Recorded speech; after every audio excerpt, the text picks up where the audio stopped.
Hai semuanya, pernah nggak sih lagi ngobrol sama temen atau keluarga? Terus ujung-ujungnya topiknya selalu balik ke soal utang? Aduh, aku bingung nih bayar cicilan bulan ini. Gimana ya? Fenomena ngutang ini emang udah jadi bagian dari hidup banyak orang Indonesia, terutama buat kelas menengah ke bawah. Tapi, pernah nggak sih kepikiran kenapa ya orang Indonesia banyak banget yang ngutang? Nah, di video kali ini kita bakal bahas 7 alasan kenapa ngutang itu seakan udah mendarah daging, plus fakta-fakta menarik yang bikin kita garuk-garuk kepala sambil mikir, oh, pantas aja. Alasan pertama, gaya hidup yang nggak sesuai kantong. Coba jujur, siapa di sini yang pernah maksain beli barang cuma biar kelihatan keren? Misalnya, pengen punya HP terbaru biar nggak kalah sama temen, atau maksa beli motor matic keluaran terbaru karena gengsi kalau masih pakai motor lama. Bahkan, ada juga yang rela ngutang buat beli baju branded atau sepatu mahal hanya biar terlihat keren di media sosial. Padahal, kalau dipikir-pikir, barang lama masih bisa dipakai. Dan penampilan kita sebenarnya nggak terlalu dipikirin orang lain sebanyak yang kita kira. Tapi karena gengsi, akhirnya kita maksa ngutang. Apalagi di zaman sekarang, media sosial sering banget jadi pemicu. Lihat postingan temen yang baru beli barang mewah, kita jadi kepikiran, aku juga pengen kayak gitu. Akhirnya, tanpa pikir panjang, kita ambil kredit atau pinjaman biar bisa punya barang serupa. Padahal, yang nggak kelihatan di balik layar adalah perjuangan bayar cicilannya nanti. Fakta menariknya, menurut survei, lebih dari 60% orang Indonesia cenderung belanja barang yang sebenarnya nggak sesuai dengan penghasilan mereka. Jadi biar gaji pas-pasan, tetap aja beli barang yang bikin saldo rekening merana. Kenapa? Karena rasa biar nggak kelihatan ketinggalan zaman itu kuat banget. Ditambah lagi, tekanan lingkungan sosial bikin kita makin sulit bilang enggak pada godaan beli barang yang sebenarnya nggak benar-benar dibutuhkan. Alasan kedua, kurangnya literasi keuangan. Ini nih, akar masalah yang sering nggak disadari.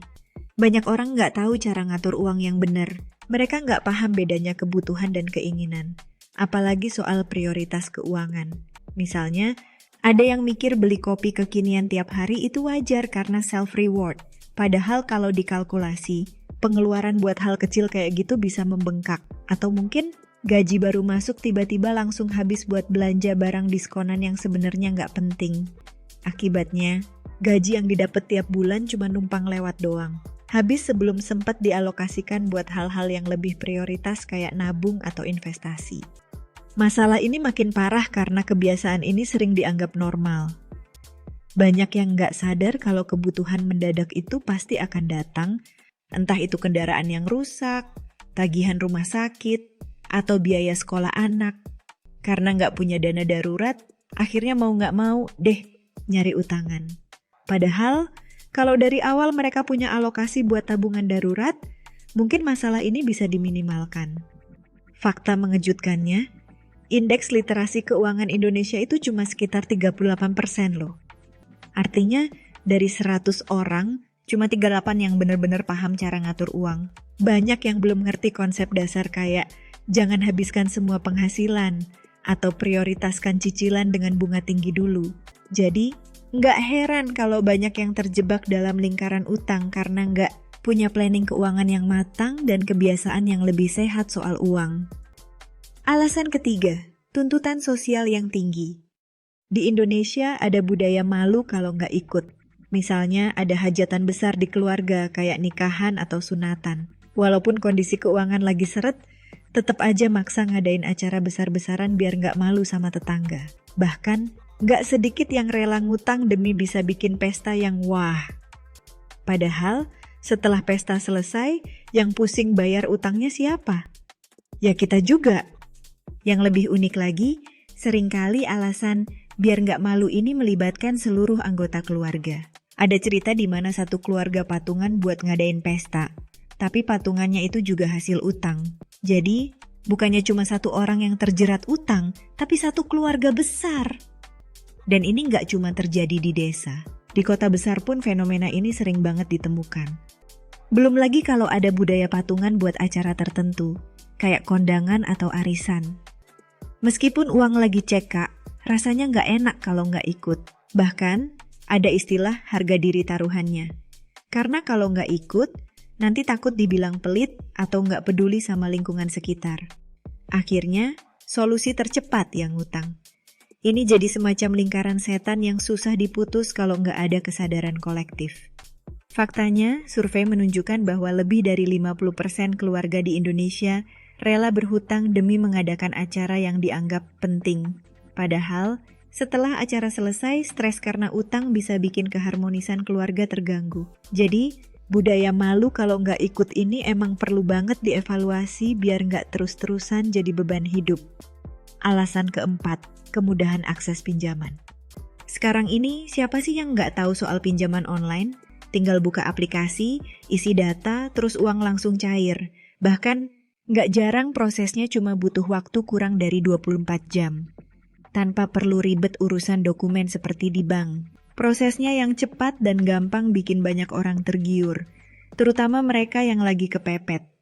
Mau bayar biaya rumah sakit, lunasin cicilan, atau bahkan sekadar buat belanja konsumtif, pinjol jadi solusi instan.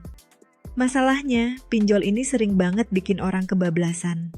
Karena mikirnya gampang dan duit cepat cair, mereka jadi sering ngutang tanpa mikir panjang soal bunganya yang selangit.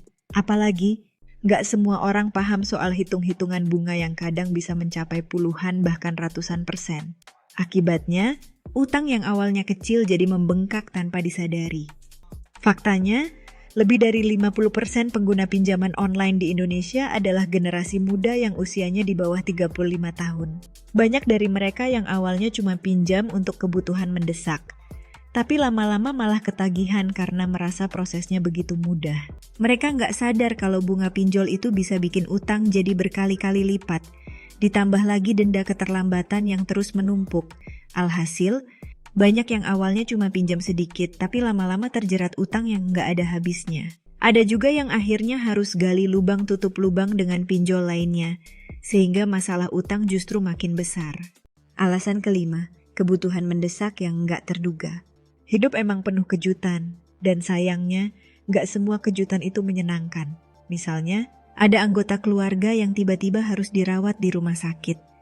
Karena penyakit serius, kendaraan yang mendadak mogok pas lagi dibutuhin, atau anak yang tiba-tiba diminta bayar biaya tambahan sekolah di luar rencana. Situasi kayak gini sering banget terjadi, dan kalau nggak punya simpanan uang cadangan, ya mau nggak mau solusinya cuma satu, ngutang.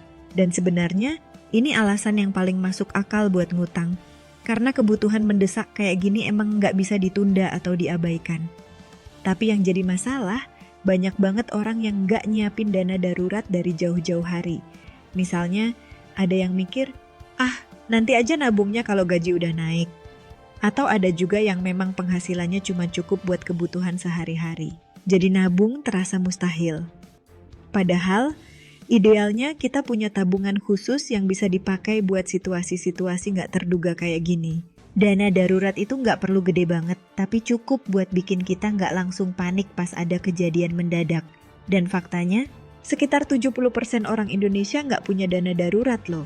Artinya, begitu ada kebutuhan mendesak, utang pun jadi solusi instan yang paling sering diambil. Dan yang lebih miris, kalau utangnya dari pinjaman berbunga tinggi, masalah keuangan malah jadi makin panjang ceritanya. Alasan keenam, kebiasaan konsumtif yang sulit dikontrol. Coba deh perhatiin, tiap akhir bulan mall dan marketplace online pasti rame. Diskon gede-gedean jadi alasan utama orang-orang kalap belanja. Apalagi kalau udah ada event kayak 12-12 atau diskon spesial gajian. Barang-barang yang sebenarnya nggak masuk daftar belanja tiba-tiba jadi kayaknya butuh hanya karena ada potongan harga. Padahal, banyak dari mereka yang belanja bukan karena butuh, tapi karena lapar mata. Alhasil, gaji yang udah mepet malah habis buat beli barang yang sebenarnya nggak penting. Setelah itu, mulai deh kepikiran. Aduh, uang nggak cukup nih buat bayar kebutuhan pokok. Pinjam dulu deh, nanti juga bisa dilunasin. Hal ini juga dipengaruhi sama kebiasaan scroll media sosial.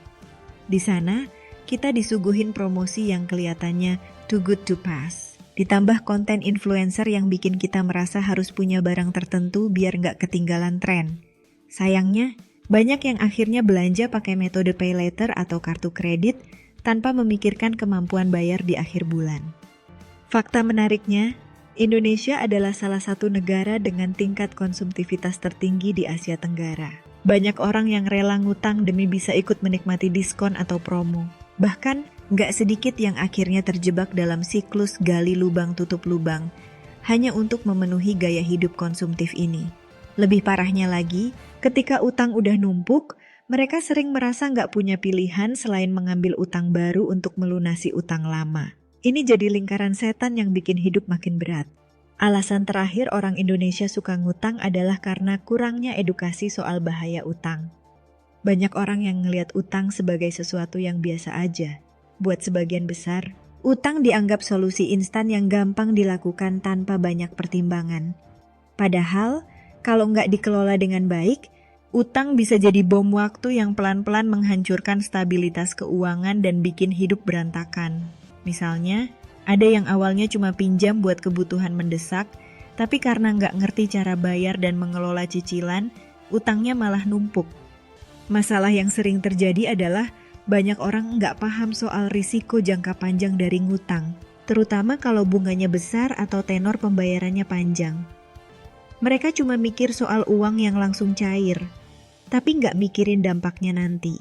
Akhirnya, banyak yang jadi stres, kerja mati-matian cuma buat bayar bunga, bahkan sampai kehilangan aset karena nggak bisa bayar utang tepat waktu. Fakta sedihnya, lebih dari 80% orang yang ngutang nggak baca detail syarat dan ketentuan sebelum tanda tangan kontrak. Akibatnya, mereka sering terkejut saat tahu jumlah bunga atau denda yang harus dibayar. Ada juga yang baru sadar kalau bunganya terus berbunga, alias bunga berbunga, compound interest, yang bikin total utang jadi jauh lebih besar dari yang mereka bayangin. Kondisi ini nggak cuma bikin frustasi, tapi juga bikin mereka merasa terjebak tanpa jalan keluar. Ini jadi pelajaran penting buat kita semua, supaya lebih berhati-hati sebelum memutuskan untuk ngutang. Kalau terpaksa harus ngutang, pastikan kita udah paham semua detailnya, dari bunga, tenor, sampai risiko terburuk yang mungkin terjadi. Jangan cuma fokus sama manfaat instan, tapi pikirkan juga dampak jangka panjangnya, biar nggak menyesal di kemudian hari. Nah, itu dia teman-teman, 7 alasan kenapa orang Indonesia banyak yang ngutang. Sebenarnya, ngutang itu nggak selalu buruk, asalkan dilakukan dengan bijak dan sesuai kemampuan.